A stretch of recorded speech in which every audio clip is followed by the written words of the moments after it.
उधर NCP leader Nawab Malik ने press conference करके एनसीबी के जोनल डायरेक्टर समीर वानखेड़े पर एक बार फिर से संगीन इल्जामात लगाए हैं। नवाब मलिक ने कहा है कि मैं दावे के साथ एक बार फिर से कह रहा हूं कि वानखेड़े ने नकली बर्थ और कास्ट सर्टिफिकेट लगाकर ही नौकरी पाई है। उन्होंने कहा कि जो शख्स फर्जी कागजात की बुनियाद पर शेड्यूल कास्ट कैटेगरी में नौकरी हासिल करता है, कहीं न कहीं से एक दलित शख्स जो झोपड़ी में या स्ट्रीट लाइट के नीचे पड़ रहा होगा उसका हक छिनेगा।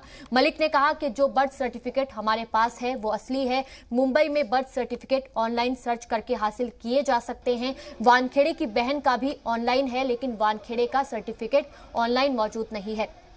नवाब मलिक ने कहा कि सारी दलित तंजीम मुझसे बात कर रही हैं और इस सर्टिफिकेट को लेकर स्क्रूटनी कमेटी के सामने अपनी शिकायत दर्ज कराएंगी।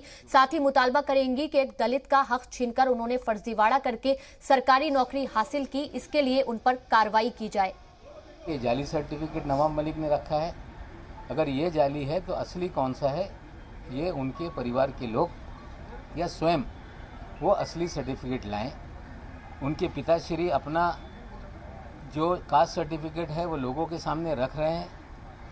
वानखेड़े साहब को मैं कहना चाहता हूं कि समीर वानखेड़े का कास्ट सर्टिफिकेट लोगों के सामने रिवील करें।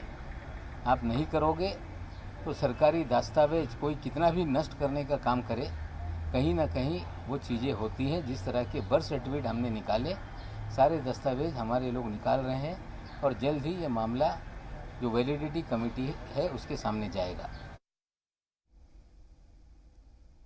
जहाँ तक सवाल है कि आज हमने अपने ट्विटर पे एक खत जो मुझे प्राप्त हुआ है, वो खत किसी एनसीबी के दफ्तर के एक अधिकारी ने अपना नाम गुप्त रखने की शर्त पे वो खत मुझे भेजा है। उस खत को मुझे मिले हुए 2 दिन हो गए। जब मैं जा रहा था परभनी के लिए, उसी दिन खत हमें प्राप्त हुआ था।